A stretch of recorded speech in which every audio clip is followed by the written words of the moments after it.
안녕하세요. 대전 강남한의원 우소영 원장입니다. 오늘은 혀통증, 구강자결감 증후군의 사례를 보여드리겠습니다. 자, 환자분 증상을 보시면요. 오래전에 발치한 후에 처음으로 혀통증을 느끼기 시작하셨다고 합니다. 환자분들이 혀통증을 처음 느끼게 되는 계기는 다양한데요. 어느 날 갑자기 아무 일도 없는데 혀가 아프기 시작했다는 분들도 계시고요. 이렇게 치과 치료 후에 통증이 시작됐다는 분들도 계신데요. 발치나 임플란트, 보철, 틀니 이렇게 큰 치과 치료뿐만 아니라 간단한 스케일링을 하고 나서도 혀가 아프기 시작했다는 분들도 계세요. 이렇게 치과 치료 후에 통증이 시작되면 환자분들은 치과에서 한 게 뭔가 잘못됐나 보다를 먼저 떠올리시게 되시거든요. 그래서 심었던 임플란트를 다시 뽑기도 하고 했던 보철도 다시 제거하기도 하고 여러 가지 방법을 쓰시는데요. 결론적으로는 이 치과 치료 후에 증상을 느끼셨다고 해도 치과 치료라는 거는 증상이 시작된 어떤 계기일 뿐이지 원인이 아니거든요. 그래서 어렵게 심은 임플란트를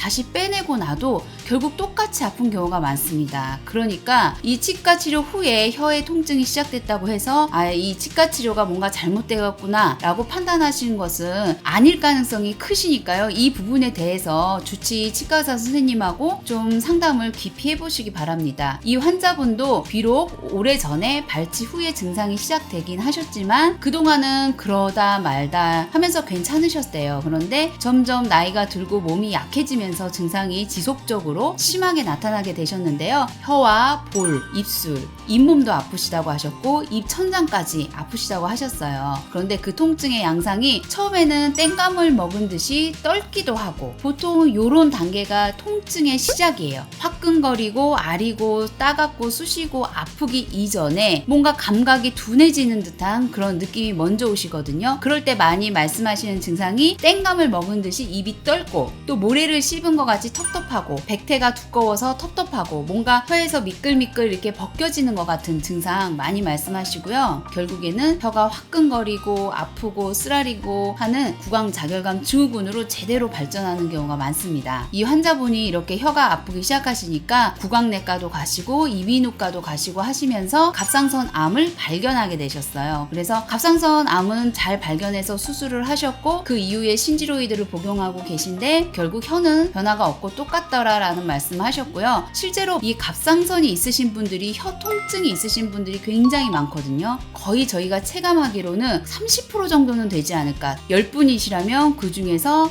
3분에서 4분 정도는 갑상선 약을 드시고 계실 만큼 이 갑상선 질환과 혀통증, 입마름, 안구건조증 이런 질환하고 굉장히 연관성이 크다고 보여지는 질환인데요. 결국에 이렇게 갑상선 치료까지 하셨는데도 계속 혀가 아프고 힘들으셔서 그때 저희 한의원에 오실 때는 리보트릴과 울트라셋을 복용하고 계셨고요. 처음에는 요걸 먹으면 좀 괜찮으셨는데 시간이 가면 갈수록 요 약효가 자꾸 떨어지고 약을 늘려야 되는 그런 부담감도 있으셨고 해서 이제 한방 치료를 시작하게 되신 케이스셨어요. 자, 이 환자분의 두드러진 문제점은 백태인데요. 백태가 너무 많으시죠. 그리고 여기 가운데 부분에 백태가 노란색으로 변하는 황태도 있으십니다. 자, 이렇게 백태가 많으신 분들은 기가 허해지는 기허증이나 기가 잘 돌지 않는 기체증이 있는 것을 얘기하고요. 또 황태가 있으신 분들은 백태보다 상태가 오래되었거나 더 심하거나 염증이 있을 때 이 황태가 나타나게 되는데요. 이 환자분이 황태가 나타난 부위가 위장에 해당하는 부위셨어요. 그리고 이렇게 혀 갈라짐도 보이시죠? 위장 영역에. 그래서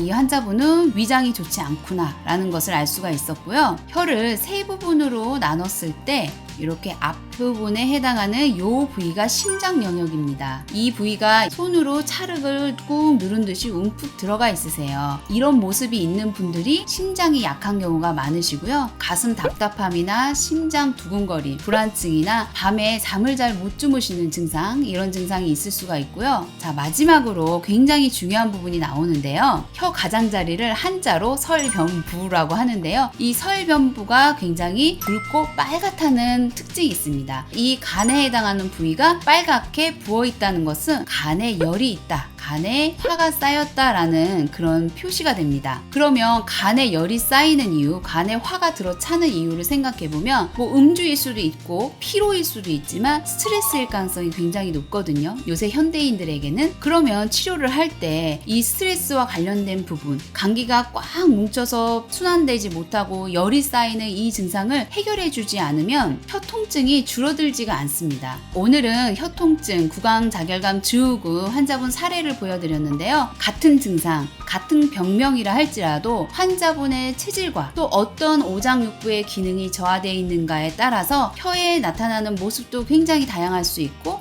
증상도 굉장히 다양할 수 있습니다. 그러니 가까운 한의원에 가셔서 설진을 한번 받아보시고 내 몸의 건강 상태를 한번 체크해 보시면 좋으실 것 같습니다. 이상 대전 강남한의원 우소영 원장이었습니다. 감사합니다.